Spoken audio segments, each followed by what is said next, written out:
আজ অনূর্ধ্ব-19 এশিয়ান চ্যাম্পিয়নশিপের final match ছিল এবং ফাইনাল ম্যাচে টিম ইন্ডিয়ার পারফরমেন্স কিন্তু ডাউন ছিল, এটা আমাদেরকে মানতে হয়। এবং প্রথম ইনিংসে বাংলাদেশ যেভাবে বল করে ভারতীয় মহিলা দলকে 117 রানের মধ্যে আটকে দিতে সক্ষম হয়, তারপরে মনের মধ্যে একটা ভয় চলে আসে যে ফাইনাল ম্যাচে গিয়ে আমরা যেভাবে চোখ করি, বিশেষ করে আমাদের মহিলা দলের সদস্যরা যেভাবে চোখ করে যায়, সে সিনিয়র হোক বা আন্ডার-19 জুনিয়র টিম হোক, তো সেখানে একটা ভয় লাগে যে বাংলাদেশ আশা করি এই ম্যাচটি জিতবে। কিন্তু আমাদের ভারতীয় মহিলা দলের বোলাররা ভালো রকমভাবে কামব্যাক করেছে এবং সমগ্র সিরিজ জুড়ে ভারতীয় মহিলা দলের কনিষ্ঠতম সদস্য তৃষা, যে সবচেয়ে বেশি রান করে এই সিরিজে বা সমগ্র সিরিজে সে সর্বাধিক রান করে এবং ফাইনাল ম্যাচেও সে সর্বাধিক রান করে এবং প্লেয়ার অফ দ্য সিরিজ হয়। তো আজকে ভারতীয় মহিলা দলের পারফরমেন্সের দিক থেকে 117 রান করে 7 উইকেট হারিয়ে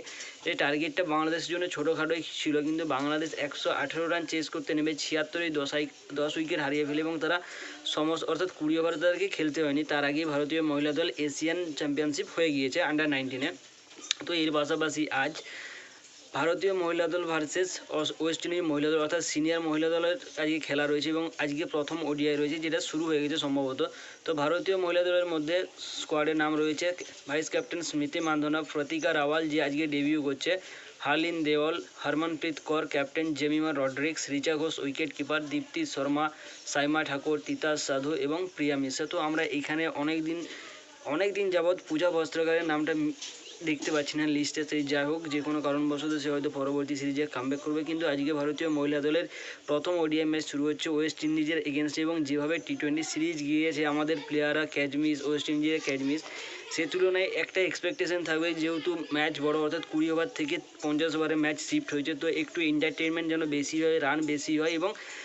মোটামুটি ভারতীয় মহিলা দলের ডমিনেন্স যেন ওয়েস্ট ইন্ডিজ মহিলা দলের থেকে বেশি থাকে, অন্তত আমরা ভারতীয় সাপোর্টার, ভারতীয় ফ্যান হয়ে। তো এইটা আমরা নিউজিল্যান্ড ভার্সেস অস্ট্রেলিয়া মহিলা দলের মধ্যে সেকেন্ড ওডিআই ম্যাচ ছিল, কারণ প্রথম ওডিআই ম্যাচ হয়নি এবং সেকেন্ড ওডিআই ম্যাচে অস্ট্রেলিয়ার বন্ধু হিসাবে অস্ট্রেলিয়ার পাশে দাঁড়িয়েছিল বৃষ্টি এবং অস্ট্রেলিয়া কাল প্রথমে ব্যাট করতে নেমে 291 রান করে 7 উইকেট হারিয়ে,